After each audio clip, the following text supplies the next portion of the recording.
Hey, business building warrior. Welcome to Silent Sales Machine Radio. I'm your opening host today, and you're going to hear a little bit more from me here in a few minutes as I answer questions live from our listening community. You see, once a week or so on Mondays, typically, we go live on Zoom in our 73,000 member Facebook group, and we take questions from anyone and everyone of all experience levels.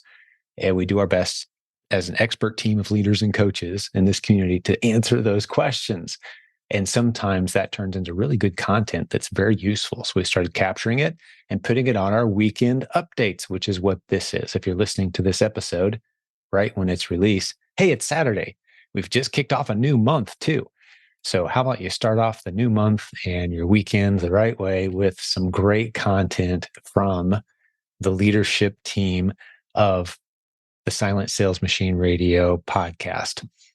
Now, I've been earning money from the internet as the only source of income for my family of 7 for over 20 years now. And that experience has grown into a team of others who are far more qualified than me in most cases on all kinds of other areas of expertise, including specifically the one we're most excited about for most of our new students is Amazon. There's huge opportunity there. And that's what this podcast is all about. So before we get into the content today, if you're new around here, this podcast features hundreds of success story interviews with students of ours. These are coaching students that we've coached to success. They're also proven Amazon course students, which is our flagship Amazon training course that teaches all manner of different strategies. But it starts all new sellers, regardless of where you live in the world, with the exact same strategy that's been proven and time tested over and over and over again. That's what this podcast is about. All those great success stories, along with great tips and strategies for not just Amazon success, but multiple streams of income. But we love to start those who are new with Amazon, and specifically with our replens selling model. Well, that's enough of a good intro for now. If you're new around here, hopefully you appreciated some of those updates. We've got a great Facebook group, 73,000 plus members, 24 hours a day, 7 days a week. Well, actually, we take Sundays off and pause the group, but you can join us and see great people from all over the world who are using the strategies we teach to grow incredible businesses. Over 1,900 success posts in that Facebook group that you can scroll through. Pretty incredible, huh?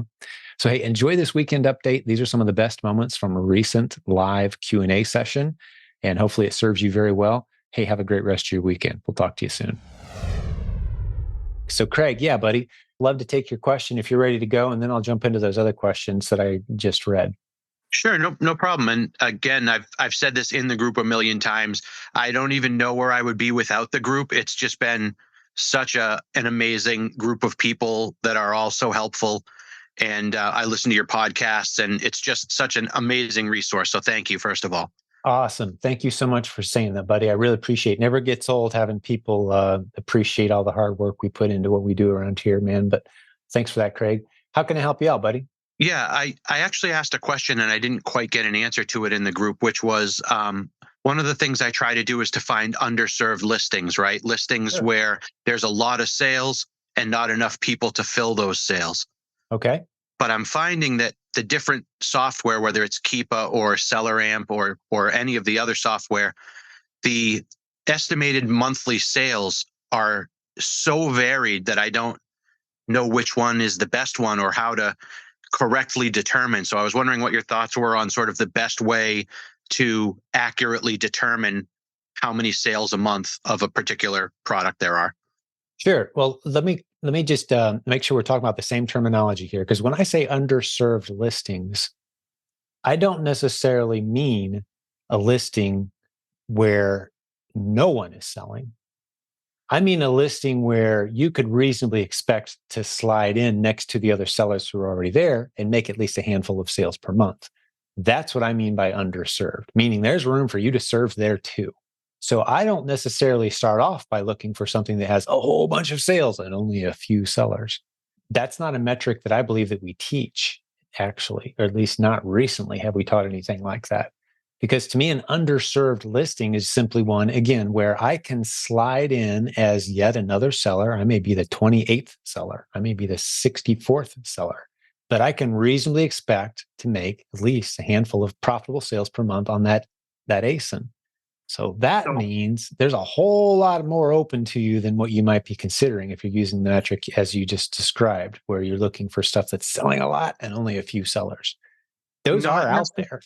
And those are great to find. But are you okay with me going further in this direction with my answer? Is it making sense so far? Maybe I used the wrong terminology. I guess it's not so much that there aren't people selling because I can see their inventory levels, right? So it's more like if something sells even just a couple hundred a month, but I look in the inventory and the sellers all have 2 units. And like you said, I look and I say, okay, I can I can probably get in here with a handful of units and expect that every month I'm going to sell them. But I don't know, one thing says 200 a month and one thing says 1,000 a month. I Sure. mean, that's too large a difference for me to know which Okay. one is accurate. Yeah. And I'll get into knowing how many times per month an ASIN actually sells in just a moment, because unless you're the one selling it and you're the only one selling it, no one knows except Amazon how many times per month anything sells. All the software out there is guessing, but I'll get into that in a moment. That's why you're seeing such wild swings in the estimates. And that's why I don't rely on them at all.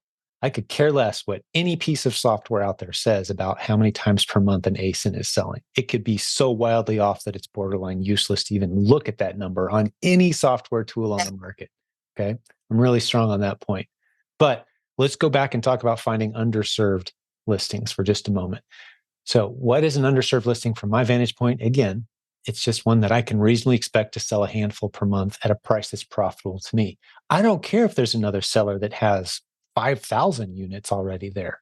What indicates to me that it might have potential for me, one of many indicators that I might look at, and this isn't something I'm going to be able to cover in depth here, but this I think will get you steered back in a good direction, is you have to look at Amazon. Go back and listen to podcast episode 554, where we talk about ignoring the buy box. What I mean by that is you can't look at Amazon as one big warehouse that all the sellers are serving. It's hundreds of warehouses. So the guy with a bunch of units may have all of his inventory sitting in Los Angeles. And here you are with one unit up for sale in Tampa, Florida, right down the street from someone who needs a unit right now. You don't have to be price sensitive if you're sitting in that warehouse. You could be priced well above the buy box, even though there's multiple other sellers with way more inventory than you have. So I don't spend time analyzing how much inventory other sellers have. I could care less, typically. If it's a fast moving ASIN, I'm going to send in a few to test. I don't care how many other sellers there are. I don't care how much inventory they have. I don't care where their prices are. The only thing I'm looking at is my worst case scenario is if I've got to get rid of this inventory because it just hasn't moved, say 6 weeks from now, and I just want to move it. If I drop down to buy box, am I losing money? If I'm not losing money at buy box, if I'm breaking even or making just a little bit, I'm going to test a few units. That is an underserved ASIN. Buy box represents a break even price for me. I can come in higher than that, hopefully make a few sales. If I don't, I drop to buy box, get my money back. If I do make a few sales, awesome. Send in a few more units. That's the beauty of the fast moving ASINs. And when I say underserved listings, that's one of the things that I'm talking about. So you're getting off into the weeds a little more than you need to. Don't overcomplicate it on that front. Does that help you, Craig? Does that help maybe clarify a little bit more about what you could and should be looking for, maybe ignoring some of the data points you're even looking at so far? I've got more to say about estimating sales here in just a moment, but so far, is that helpful? Yes, thank you. That was super, super helpful. And I'll Awesome. definitely listen to 554. Good. Okay. And I can't remember if it's 552 or 554. Somebody go back and research that for me. I'm hoping it's 554. Just see what that episode is. If you don't mind, if someone could just put it in the comments or let me know. I'm pretty sure that was it because I've got so many episodes. I try to memorize the ones that we reference frequently. So now let's talk about the estimation of total sales volume. There isn't a tool on the market. I don't care if it costs $20 a month or if it costs $8,000 a month. There's not a tool on the market that's accurately estimating with any kind of reasonable consistency the volume of total sales per month of any ASIN. If the software you're using puts a number in the field of estimated monthly sales volume, ignore it, delete it, pretend it's not even there. Amazon does not share that information with anyone ever. Nobody knows. Unless you're the only seller on that ASIN and you're the only one that's made some sales, that person knows. Amazon simply doesn't share it. This is why we love Keepa. Go back and listen to podcast episode 369. And I said 554 on the other episode, right? That's what I said before, I'm pretty sure. Yeah, so I got it right, hopefully. I always get those two confused. 554. All right, that's someone's confirming that for me, so I said it correctly. But if you go back and listen to podcast episode 369, we talk about Keepa, why it's so important. What Keepa does is it monitors the changes in sales rank on every listing on Amazon. That gives you the best possible estimation tool that you'll ever have at knowing which ASINs are moving fast, selling really well, and which ones are selling a little slower. If you count the number of times the sales rank changes, keeping in mind that the only way that the sales rank can go from a low position, say ranked 100,000, up to ranked, say 50,000, would be if a sale had occurred, at least one sale, could have been multiple sales. But the only way for sales rank to move in a positive direction is for at least one sale to occur. So once you count the number of changes in sales rank, you can start to estimate. And it's a pretty wide open estimation tool. But we typically say if Keepa is telling you that the sales rank has changed, say 15 or fewer times in a month, that's probably pretty close to accurate how many times that product sold.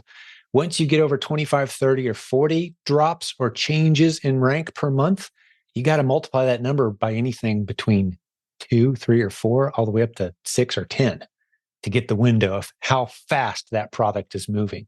Because again, we didn't make up the rules that Amazon doesn't tell us how many times per month ASINs sell. What we did do is narrow down the best way to have the best shot at estimating with a very wide range of error approximately how many times per month something is selling.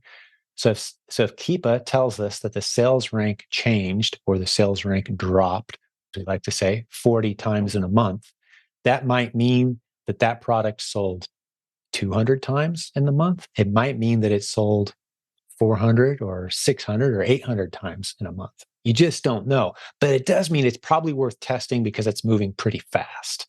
So don't get hung up on any tool that tells you how many times per month products sell, or even the rank at any given time. Rank can swing wildly.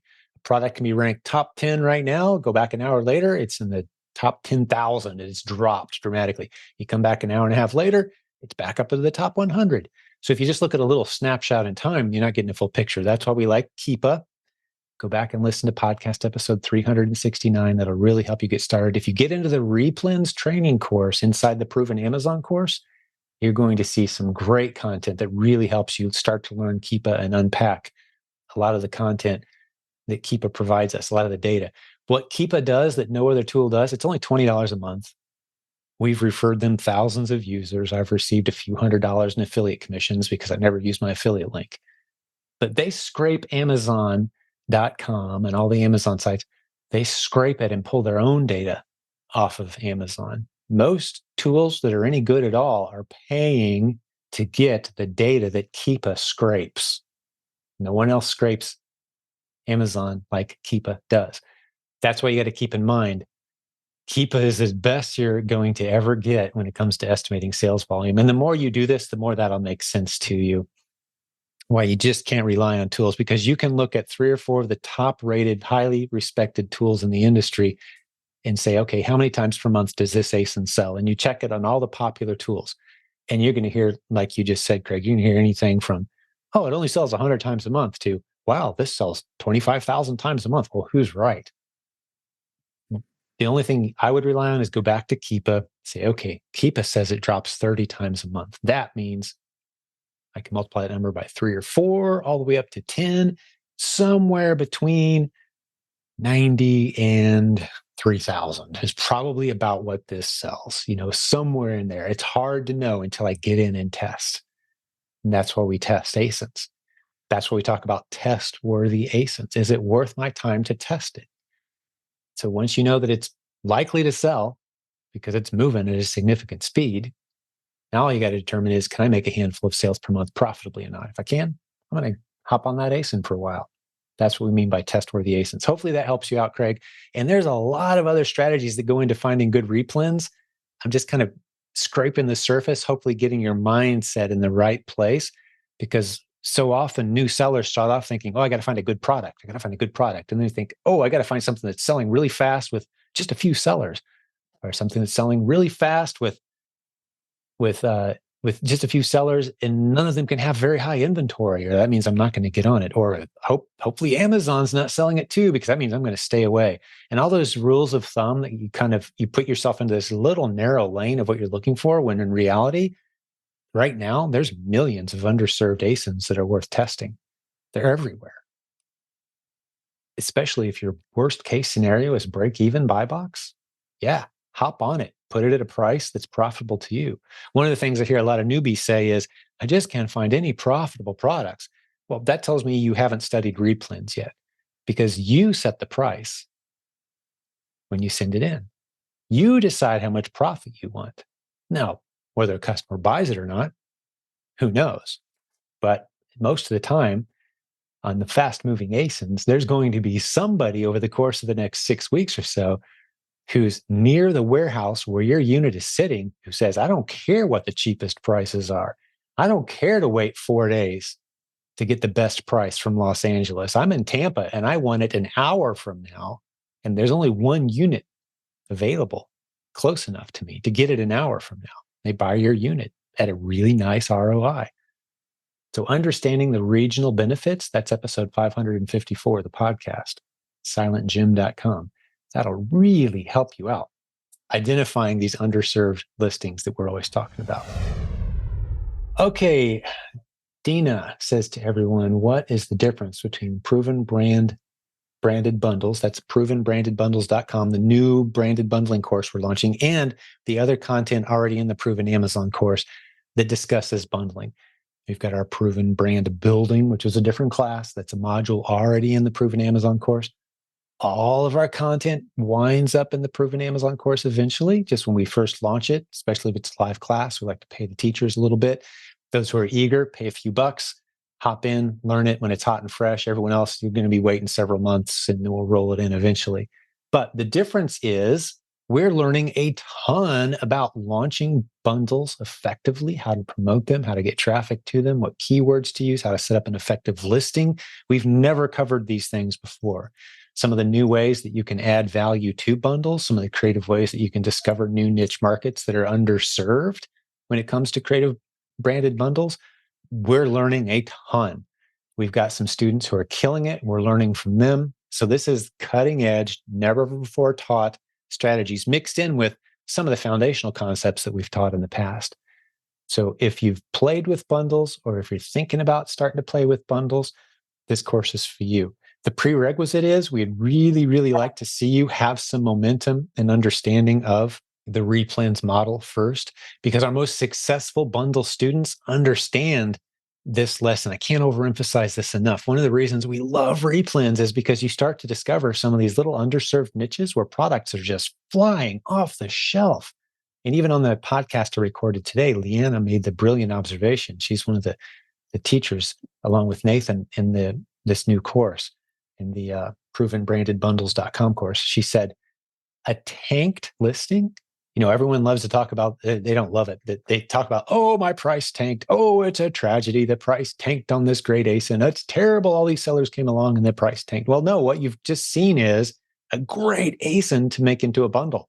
Whatever that product is, you need to make it into a bundle, because there's a lot of sellers and a lot of buyers who are hopping all over that thing.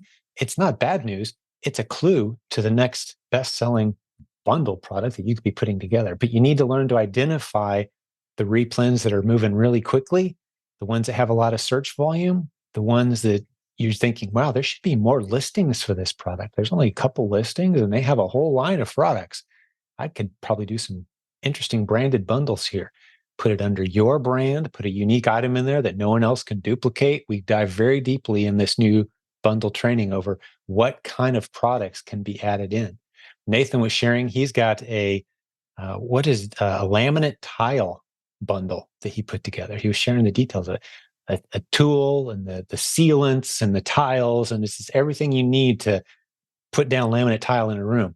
He's the only one with that kind of bundle. And he's got a unique item in there that's fairly hard to track down and find that he's added in.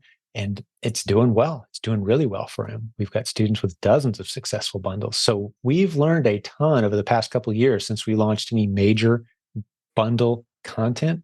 So this is the latest and greatest ideas. Great question from Dina about our new provenbrandedbundles.com class that's forming. The class starts September 19th. So if you're listening to a recording this after that point, we'll be adding the content to that page, selling it separately at some point. Or if you're super patient and you're a proven Amazon course student, within 9 months or so, we'll roll the content into the proven Amazon course. But as a proven Amazon course student or a coaching student, you get a huge discount that makes it a no-brainer for you to jump in right now. A bunch of people already have.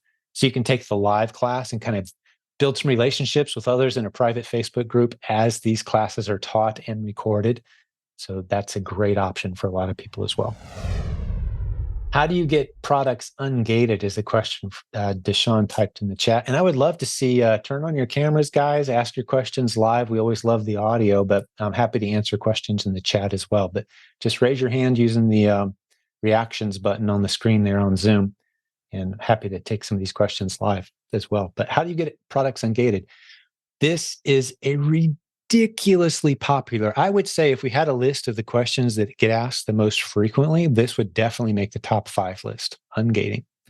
It tells me that you haven't been selling very long, because once you've sold 30 or 40 items, maybe a few more than that, gates start falling open. I interviewed for the podcast today a couple that's starting to see some really good success, and they attested that this is true. That, Jim, you say it all the time, but we found out it's true. Once you've sold 30 or 40 items, could be anything, you find those gates just falling open. Okay, so ungating. There's several categories that day one, as a brand new seller who just signed up, these categories, for the most part, are wide open and have all kinds, millions of products that you can sell. And once you've sold 30 or 40 of those products, the other gates start to magically just fall open. Here's 2 suggestions for you. 1, get into the Facebook group, the My Silent Team Facebook group. There's a link at silentjim.com if you're hearing this audio and you're not in there yet. Just type in the search phrase ungated or ungating, and you're going to see numerous conversations where people talk about this topic. Typically, they're going to say, hey, get into those categories, like I just mentioned, where there are wide open brands everywhere by the millions, and just sell some of those. I'm talking about pet supplies, not pet food, everything else, sporting goods, arts and crafts, kitchen, housewares, those sorts of things. I'm forgetting one. I can't remember what it is right now. School and office supplies. That's it. Wide open for the most part. Now, if you jump straight into food and start finding all these great ASINs, no, you're not ungated for that yet. Sorry, but it will magically happen. You will be ungated for food. Poof, it'll just pop open for you after you've sold a few items. And Amazon knows that they can trust you. So they tend to lock down some of those higher risk categories, toys, food, stuff for babies, that sort of thing. They really lock that down. Don't get frustrated. Don't look in the categories where you're very likely to be gated and everything. Look in the categories where you're likely to be ungated, and you're going to find a lot of success. Once you've sold a few things, you're off to the races. We'll get back to the show in just a moment, but I have to tell you about a coaching program that's been around for about 19 years. It's coached almost 10,000 e-commerce business building warriors. It's got a team of about 60 coaches who are not only great teachers with tremendous hearts who love their students, but they're all succeeding at the business strategies that you hear taught on this show. If you haven't figured it out yet, I'm talking about our coaching program. There's a link at silentjimdotcom. Get over there, get on our schedule, have a free consultation, zero pressure. We're going to help you build your business on that call. Sign up at silentjim.com, free consultation. See if our coaching program is a good fit for you, where you get to not only work one-on-one with one of our tremendous coaches, not only do you get that, you also get a reactive coach that you can contact at any point in time. That's a separate coach. You get all the training and content that we provide around here at no cost now and into the future. Tremendous list of benefits. I'm not going to go into all of them right now. silentjimdotcom. Click on the coaching link, sign up for a consultation. Hey, let's get back to the program.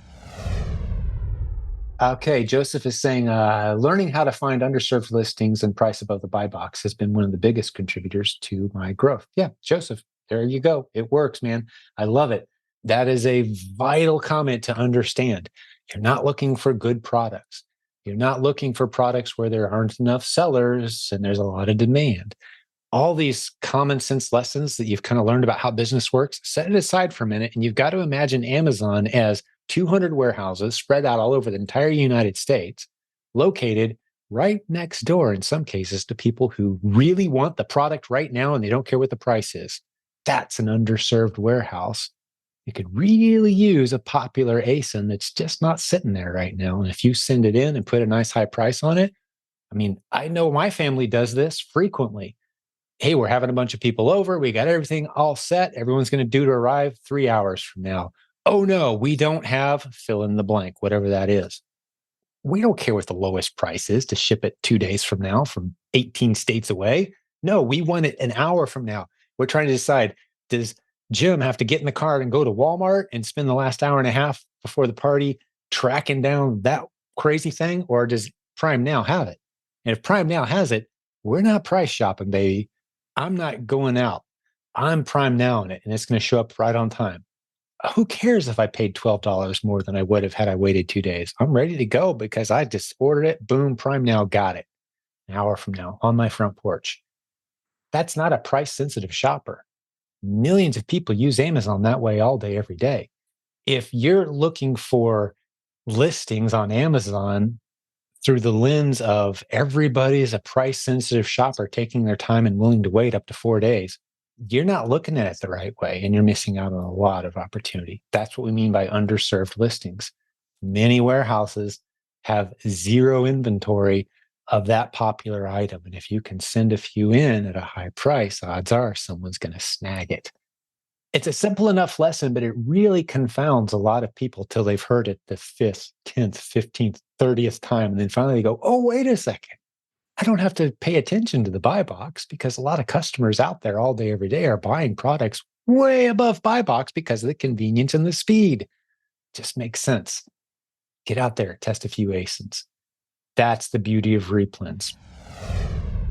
Dante is asking, what does Keepa do better than, say, Jungle Scout or any of the other tools out there?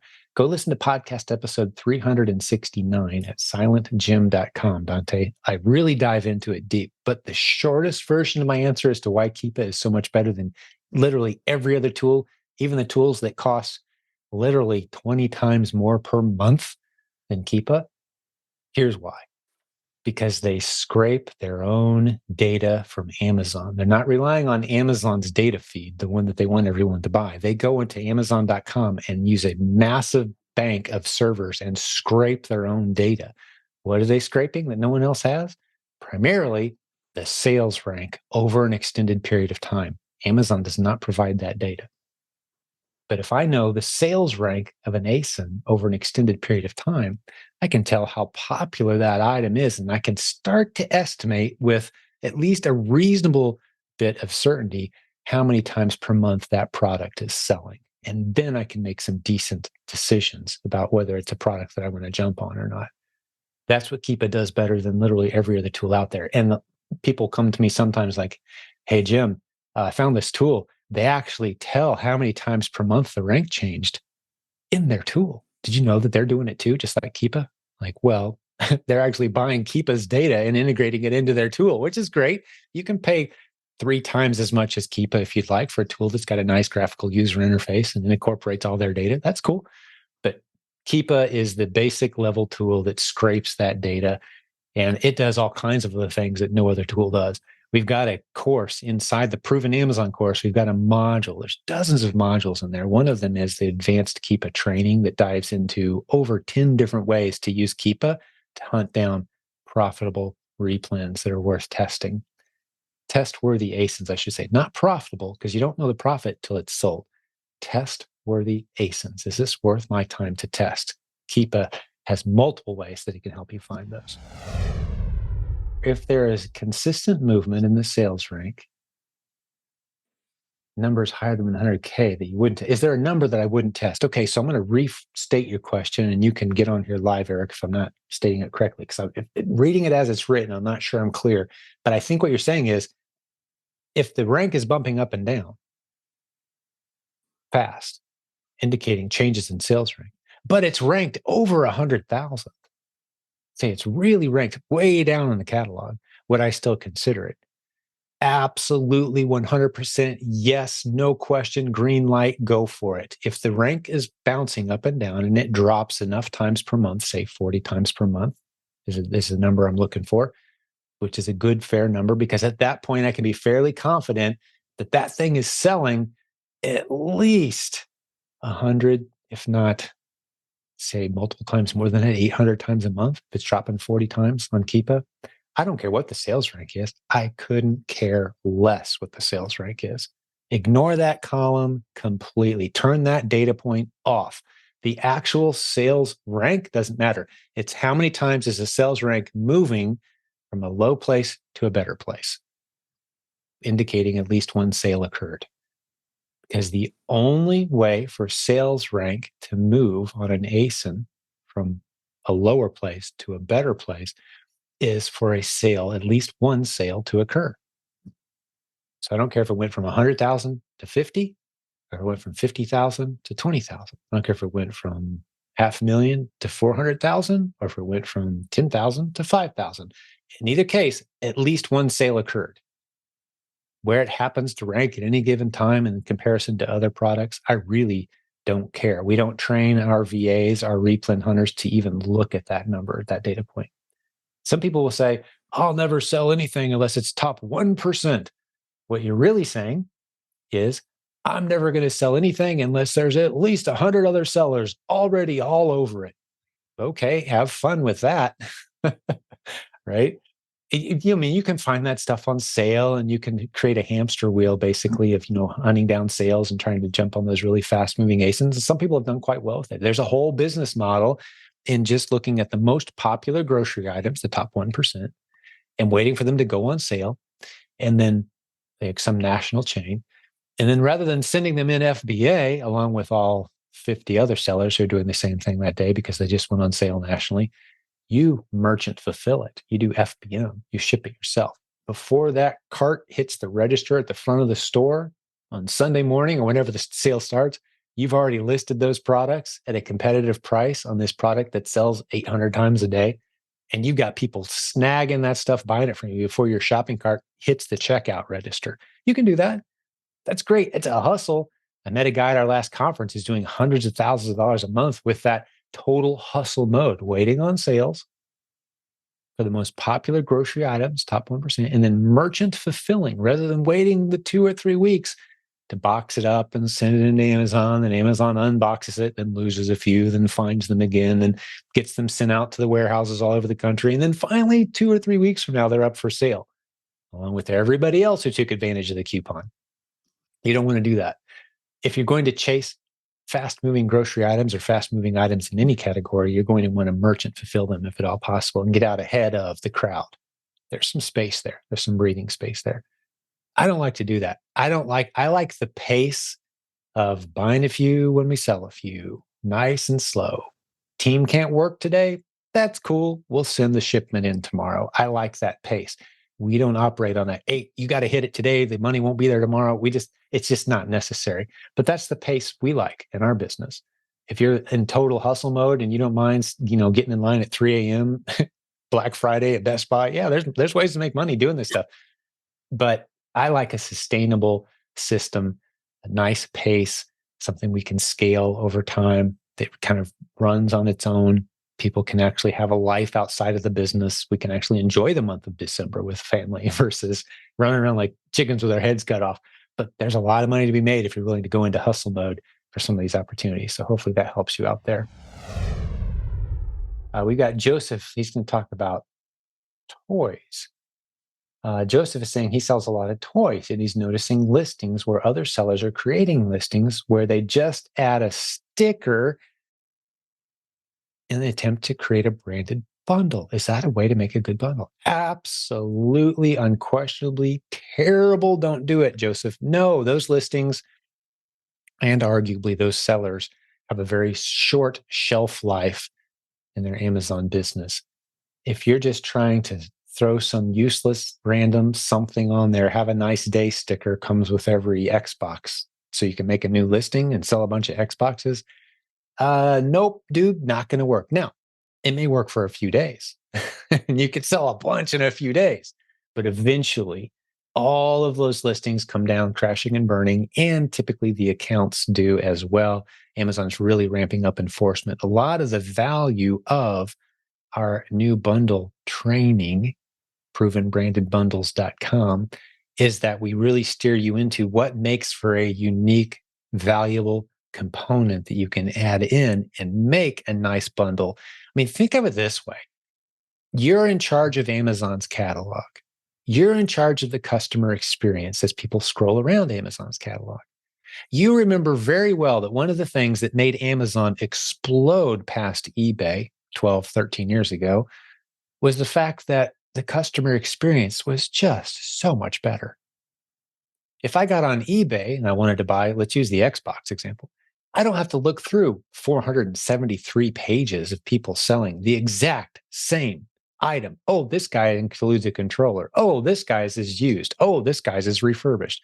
This guy's new, that guy's new, that guy's new. Oh, here's a guy who includes a Frogger game. Oh, this, like, what a tedious, ridiculous way to shop for anything. I mean, eBay, come on, let's admit it. I love it, but man, it's tedious as a shopper to go through and find what it is you're trying to get. Amazon said, hey, if we got 800 people selling the exact same item, we're going to stick them all in the same listing. So from the customer's experience, they see one listing. Here's all the sellers. They can compare the prices, get in, get out, get what you're looking for, buy it from the one that's closest to you and the fastest, or wait a few days and get it from the cheapest. It's up to you, customer, but it's all right here on one page. If you were in charge of that catalog, would you want people listing Xboxes with a smiley face sticker that says, have a nice day? No. Does that make the shopper's experience better? No, of course not. So is Amazon going to want that listing in their catalog? Absolutely not. They're actually probably going to send somebody to your house and beat you up and take away your account eventually. It's just a matter of time. They don't want you there. They don't want clown listings. They want nice listings that make the shopper's experience better. The example I gave you a few minutes ago, my buddy Nathan, the director of our coaching team, he's been with me 20 years. How crazy is that? Someone put up with me almost as long as my wife. We've been together 30, coming up on 30 years. He's been with me 20 years. We've coached 10,000 people in e-commerce. He's got one of his listings, bundle listing. It's everything you need in order to put down tile in a room. Tile, the stuff you're going to need, the tools, the sealants, the whatever. I don't know what all goes into that.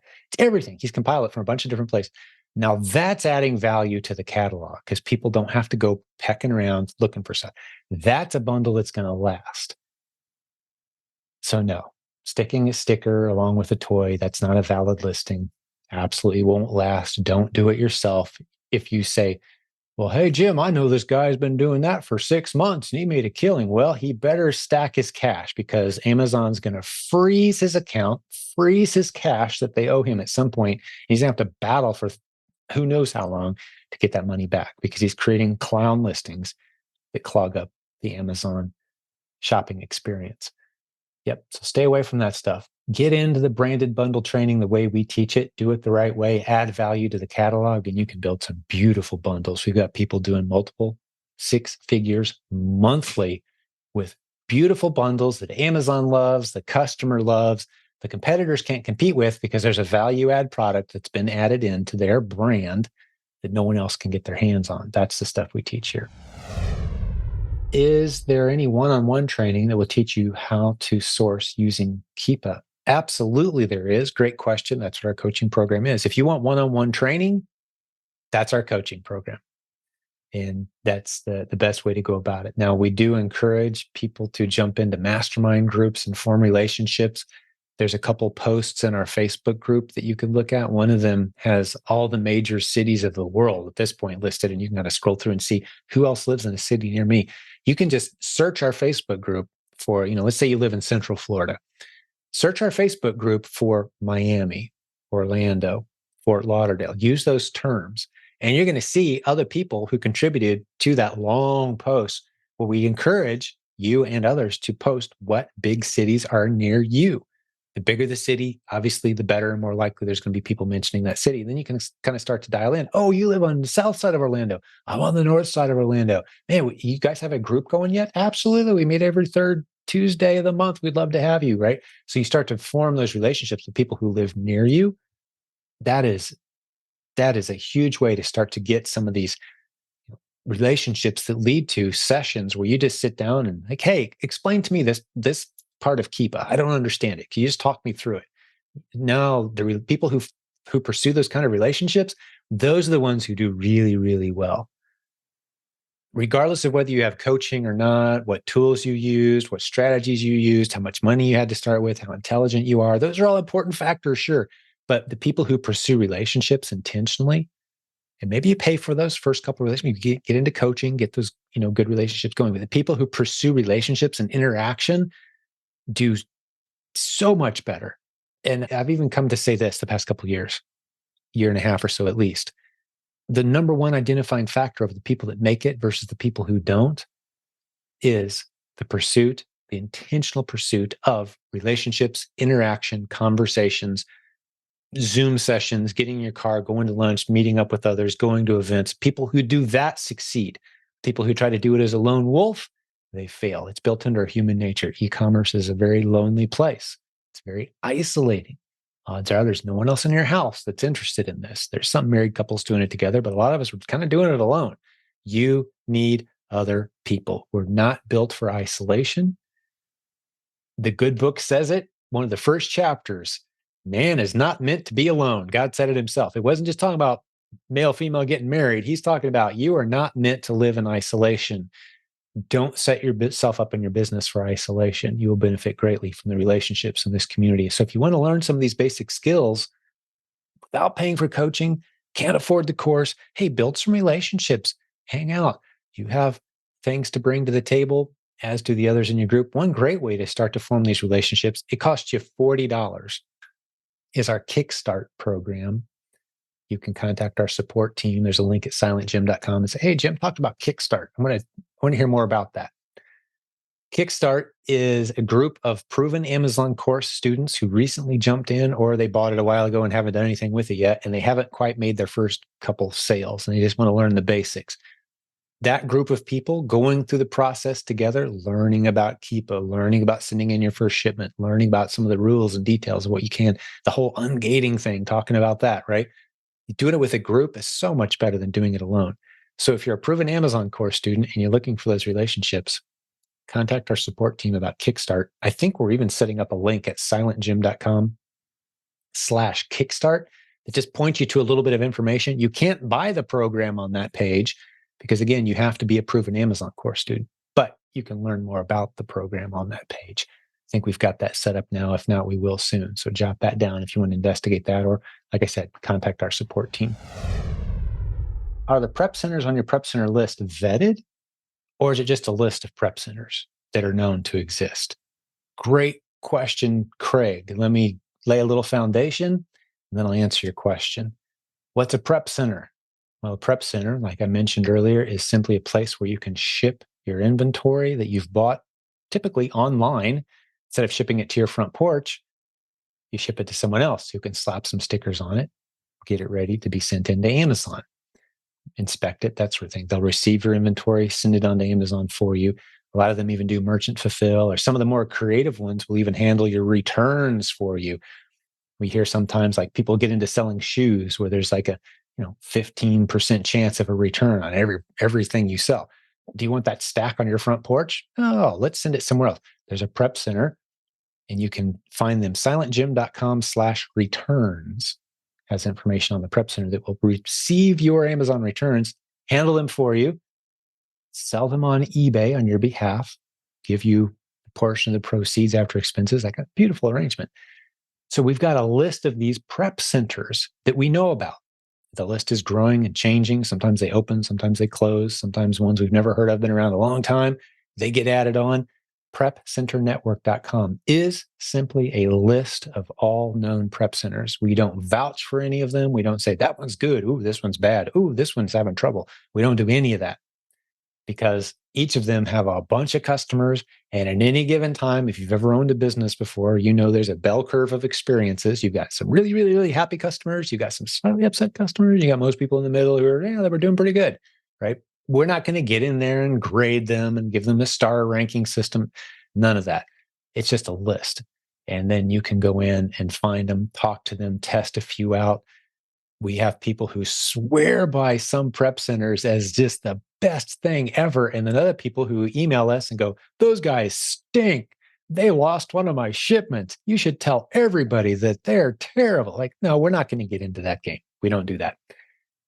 PrepCenterNetwork.com is just a list of the available known prep centers. There's none that we favor above others. Some specialize in different things. We've got a handful of clients at my prep center, not necessarily looking for new clients at any given time. We've got some clients, we handle a bunch of really fragile glass. Like we spend a lot of time and we charge them a fair amount. It's a very individual relationship. Am I looking for a bunch of other clients that I can sell their glass? No, probably not. It's a pretty unique arrangement, so you just have to build the relationship. We're doing the best service we can just by providing that list. Prep Center Network. Good question, Craig. How beneficial are the virtual assistants? I've been using Keepa product finder. Been very helpful, but a VA would be helpful to help me source faster. Yeah. Okay. Yeah. Anything that can be automated or anything that's repetitive about any business, especially if it's online, just as a general rule, let's talk about virtual assistants for a minute. As a general rule, as a business owner, you don't want to be doing anything that's repetitive, almost mindless, or like, time to do that again. It's got to be done. Here we go. Step 1, step 2, step 3, check the box, check the box. You don't want to be the one doing that. Now, initially, yeah, you need to be. But hiring a virtual assistant from somewhere like, say, the Philippines, where the average hourly wage on the island is $1 per hour US. So you can pay somebody 4 times minimum wage for $4 an hour and have them working hard. I mean, I'm talking about people that speak English well. They're technically gifted, talented. They communicate well. They work hard. You go in and do the interview process, and you find that right one. You start training some of these things. Yeah, absolutely. Are you kidding me? It's one of the most underserved leverage points in all of e-commerce. And my vantage point is really smart, motivated people whose lives you can change dramatically by giving them $3 or $4 per hour. Like, are you kidding me? Yeah, absolutely. Get a virtual assistant every chance you get. Now, you're going to need to be the one that gets them up to speed, trains them, shows them the ropes. We've tried these mass training things before, and they worked fairly well, but not well enough for our standards. When we roll something out, we want it to work really well for everybody who gives it a great effort. And we had some weak spots when we tried to roll this out in mass in the past. So now we're saying, hey, take the skills that you know, take the content that you have access to, the proven Amazon course, teach it to a VA that you found and that you hired, build them up in your team. Absolutely. It's beautiful. We've got several VAs on our team. Any process that becomes repetitive for anyone on our team, we're offloading it to a virtual assistant. If it's a virtual task that can be completed by somebody sitting at a computer, might as well be someone sitting at a computer in the Philippines, right? Why not? $3, $4 an hour, you've changed their life, paying them 3 or 4 times minimum wage. I mean, imagine hiring somebody in the United States for 4 times minimum wage. What is that now? $15 most places, $60 an hour. How motivated would you get somebody say, hey, I'm going to pay you $60 an hour to sit here and go through and look for winning test-worthy ASINs on this list? Like, yeah, sign me up. Are you kidding me? I can work whatever I want. All I got to do is find a good handful a day. That's the gig. I'll even give you a bonus for each one you find, right? $4 an hour. You get some people pretty excited for $3 or $4 an hour in the Philippines. And I'm not going to dive real deep into how to hire and find a good one, but there is a great content training module in the Proven Amazon course that talks about that. And you'll find that very beneficial if you start that journey.